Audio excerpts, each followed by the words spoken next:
Hi, everybody. I'm Tara O'Hyan, and I'm the Director of Early Childhood here at the Goldberg Early Childhood Center at the Aaron Family JCC in Dallas. I'm really excited to be here with Dave Stanton, who is our Assistant Director, and Crystal Lucha, who is our Pedagogista. And we are really happy to be discussing wonderful things that happen in our classrooms. Today, we're going to give you an idea of development and what happens in each age level. We want you to keep in mind there is a wide range. So when you hear things that we're talking about, know that some children are at different stages of their development in many different areas. Once we know the children well, then we are able to really tailor our education to their specific needs at that time.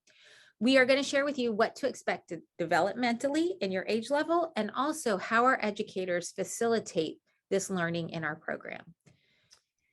Hi, everybody. I'm excited that we are here with Dave and Crystal to talk about the twos. You know, Dave, one of the questions I get a lot from parents when they're entering twos is, are they going to start learning their letters and their numbers and reading and things like that?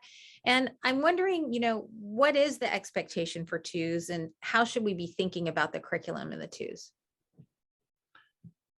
It's a very good question. My first year working at the JCC, I was actually a twos teacher. And so it brings me back to the start of that school year, or really all of that school year. And I would say, from having worked in the classroom with the twos and from my knowledge of development, they're not quite ready to do that in the way that we might think of reading and writing and things like that. But what we are doing in the classroom is we're taking that next step from the toddlers on that journey to recognizing their numbers, understanding math concepts, and being ready to read and write. So you're going to see progression in the type of art that they're making. You're going to see them starting to recognize a few more letters, particularly their first letters of their name, like we talked about with the toddlers, and the first letter of their friends' names. You're going to see them make those next steps, and it's all building towards being ready to read and write in a few years, but they're not going to leave the twos being able to neatly write their name. Of course, there are some exceptions. You do have some kids that are really into it, some kids that may be on the older side and they may be more functioning like 3-year-olds might be. But for the most part, we're still working on strengthening the muscles. We're working on a lot of eye-hand coordination. We're working on print concepts with them. And those are things that really take a big step forward from the toddlers in the 2-year-old age level. And Crystal's going to walk us through how a lot of that looks in the classroom. Okay, so let's talk about 2-year-olds. 2-year-olds are very fun for me. I think they are hilarious and they're learning so much every day. And they're all about exploring the world and finding that independence and kind of like finding that balance between I can do this and I can't do this. So it's a really exciting time. But let's start off with kind of what Dave left off with about that language and the literacy, because I think it's really important to address that is happening at this age. It just might be a little bit, it might look a little different than what you might expect. So at this age, I'm really across the pre-literate age for all the children that are learning to read and write. There are 6 skills that are the foundation to learning to read. And they have them right here, but we'll go into a little bit about what that looks like for each one at the 2-year-old level. So narrative skills, that's, being able to describe things and tell stories and everything like that. But in the classroom, you might see them start to tell stories about what they did that day, or maybe telling stories as they're playing. So you're going to start seeing a little bit more of that narrative because their vocabulary is increasing. They had more experiences that they can relate to as they're talking. And so you're going to be able to see a little bit more of like that descriptive language that's happening. So teachers in the classroom will often spend some group time talking about what did you do yesterday, or what was your favorite part about this day, so that children can have that practice of narrating and describing things. And then also, reading books is another just really foundational thing that our educators are doing in the classroom.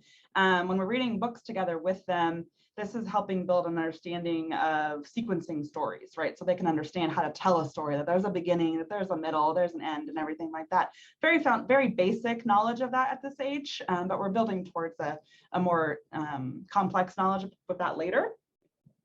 And then we get into phonological awareness, being able to play with sounds and things like that. So educators a lot of times will play those goofy rhyming games, bat, sat, fat, and tell a story like with those words that are rhyming and everything like that, just to have the children hearing those sounds and picking them out of words is a really fun way for children to play with language. Singing songs is another way that at this age they're experimenting with their language and their understanding of sounds and things like that. When we're reading books, something that a lot of our skilled educators will do is really emphasize sounds when they're reading. So you're reading, The Hungry Caterpillar, and he was still hungry. So really emphasizing that at the beginning of the word helps them, again, pick out those sounds so that later they can learn to sound out words because they know they're built up of words or of sounds. So we get to print awareness. And then when we're doing this in a classroom at this age, it's really a great time to start pointing to the letters as you're reading to follow along with the text. This really helps convey to the children that these letters on this page mean something and that they're telling a story and that that's where that comes from. So we're not just talking about the pictures, but these are the things that are telling the story on this as we're following it. A lot of environmental print. Again, you'll see that basically throughout all of our classrooms, but things like labeling cubbies and labeling, maybe some classrooms have name cards for those children that are really interested in their names. They can write out their names, they can grab them, bring them to the table so that they have tangible pieces of their names and things like that. You could put up, some people make like word walls in their classrooms with familiar symbols that children at this age know, because when we're thinking about print awareness, symbols like even just like the McDonald's symbol or the Starbucks, if that's like a meaningful part of their life, then they're going to be able to recognize that, and that symbol is also it correlates to like the symbol of a letter. So putting that environmental print in the classroom really helps build that awareness for them. Print motivation, we really strive to make reading time meaningful and special for the children, that educators get really excited to share stories. Adults sharing their enthusiasm for reading helps build a love for reading and instill that in the children as well. And that's what we want. We want them to be motivated towards reading and want more access to them. Access to books all throughout the classroom. They can have books whenever they want to, and really making that time special. At this age, the vocabulary really starts to kind of take off and explode. They're going to be talking. You can see here maybe of a vocabulary of 50 plus. So when we're starting to get at that beginning twos, we're closer to that 50. And then after we get towards the end of the year, we're up there in the hundreds, right? So they're really exploding with their language this time. So this is a really important time for our educators to expand vocabulary and to use extending vocabulary with them as the children are talking. So, Danny says, I went to the park this weekend. An educator can follow up with, Danny, you went to the park? That sounds wonderful. Did you happen to see a carousel? That's probably a word they may not have heard. And then describe what a carousel is. So you're really extending the language there by just adding detail to what they're saying. And then you're also going to do it as you're reading books. A really engaging way to read books with children is to not just read the text, but to add your own comments and your own language in there and ask questions. So our educators are doing that while they're reading with them as well. And then, finding like deeper language as children are showing you their interests. So a lot of 2-year-olds I know are really into trucks. So they might be on the naturescape and watching a truck drive by, and they're like, oh, truck, truck, truck, truck. But you can help, deepen the vocabulary there by being skilled in saying, oh, that's an excavator, or this is a tow truck, or this is a crane truck, and really giving the children the vocabulary behind their interests. And then we get to letter knowledge, and this is a really exciting thing for this age group because it's starting to kind of develop, right? Children are showing interest in their letters, especially those first letters of their name. that it's meaningful to them. They really grasp onto their letter. That's my letter. They will often get confused between their own name and other children's names that start with the same letter. They'll say, that's my name, even though it's their friend's name that starts with the same letter, but that's okay. They're still identifying that is a significant part of their name. So in the classrooms, we are again using that environmental print to kind of have that letter knowledge being developed so children can pick out their names. But again, we're talking about the shapes of the letters as we're looking at them and we're reading the different curves that they're making, the straight lines, the zigzags, and all of that. We're talking about the shapes here that build them up. We're reading alphabet books. That's a great foundational thing that we can be doing at this age, is to read those kinds of books and start talking about the letters, the individual letters, and pull them out. And then again, using letter manipulatives, tangible things the children can hold and feel and move around that have letters on them. You might use blocks. They could be little magnets, things like that are really great for building that knowledge right now. Okay, and then writing and fine motor for 2-year-olds. We're still in that kind of explore stage here where art and early writing are combined, where a lot of our writing experiences come from manipulating art tools and things like that. But there are a little bit more stages of writing that could be developing at this age. So there's a scribble stage that starts in toddlerhood and goes through the first parts of the 2s and 3s, but then they can also be transitioning towards a more symbolic stage of writing that we'll get to on the next slide. So here you'll see the 2 different kinds of grips that you might be seeing, a more fisted grip and then a more like hands down like this with your thumb kind of grip. And both of those are totally developmentally appropriate for the 2-year-olds. So if your 2-year-old still using a fisted grip, it's okay. We are going to be working on that hand strength and everything in this age, but it's still emerging with that grip. So we'll get there.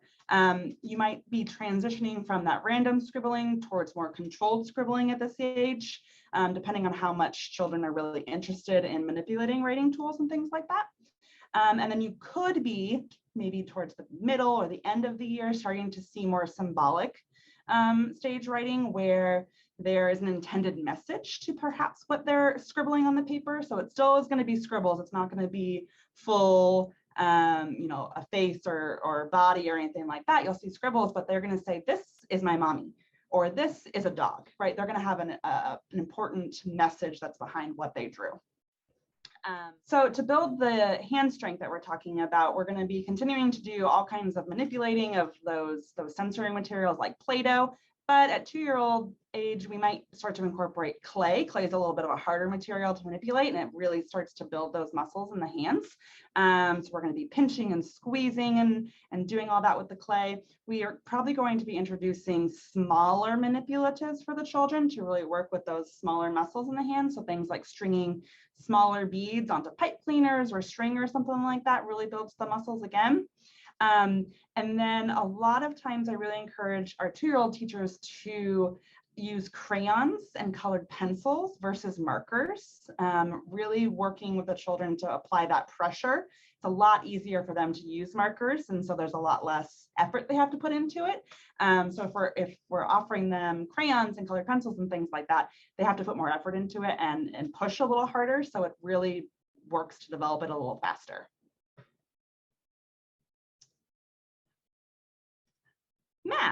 Math concepts for our young 2-year-olds. We're still talking a lot about how we're going to talk to them about math concepts. It's going to be about the language that we're using and how really valuable that is to building those concepts. There are a few basic math concepts that our children at this age are really focused on. So we'll talk a little bit about each of those. The first one is number sense. And so this is just the understanding of number, like what a number is and everything. So when our teachers are talking to the children about math concepts, it's really just about being skilled observers. So they're going to be watching the children, and maybe they're building with blocks, and they say, wow, look at the tower you built. You used 6 blocks. 1, 2, 3, and they go through it and count with them so that they're building that number sense. Or you might say, you have so many animals, you have 4. And then they could ask a question. What happens if I give you 1 more? And just pose that and offer that to the child. they may or may not give you an answer, and then the educator can follow up by saying 5. So we're building that foundation through asking those questions and providing that opportunity for them to think about it. Things like spatial relationships are when children are starting to understand shapes and how they fit into spaces, or how their body fits into a space, or the relationship between other objects in the room. So language like next to, or on top of, or underneath, or across, things like that are building understandings about spatial relationships. So again, you're going to be talking about the shapes as you're using stampers. Oh, you're using a square. Yours has 4 sides. Sophie over here is using a triangle. Hers has 3 sides. So again, it's building the language in there about the shapes. Measurement goes right along with that too. A lot of language that we can be using with measurement. Look at that. You built a road that stretches all the way across the carpet. It's so long.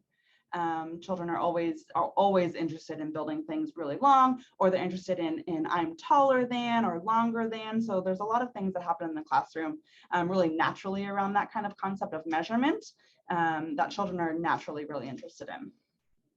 Patterns are a really exciting thing at this age too, because it's kind of like a nice introduction to the patterns, where you can be sitting there modeling a very simple A-B pattern of, red, blue, red, blue. But again, it's through our language. So we're maybe building with Duplos with the children, and we're saying, I'm going to build a tower. I'm going to go red, blue, red, blue. What do you think I should do next? And then wait for them. And a lot of them will be able to get that red comes again. So we're starting off the understanding of patterns at this age, and eventually, probably towards the end of the year, they could be starting to make their own. But again, very simple patterns at the stage of that A-B back and forth. Organizing data is how children are making sense of the world. So toddlers and into 2-year-olds, they're always trying to classify things and sort things into boxes because it helps them understand and make sense. So things like shape sorters or matching games and things like that, children at this age are always really interested in. And we can help build that by encouraging them to sort things by attributes. Possibly it's by shape, or it's by color, or some other attribute like type of dinosaur, really finding the interest of the child and asking them to sort them according to that attribute that we're describing to them. So social and emotional skills with 2-year-olds is a very interesting topic. At this age, you're going to see a lot of push and pull of those boundaries and those skills that they're really trying to do but aren't quite ready for. So there's a lot of interesting things that are happening right now. The research really shows that this is a really important part of child's development for their whole being, for as we're getting ready to move towards kindergarten or moving up towards even just pre-K in our school. It's extremely important so that we can build foundational competencies to be around other people.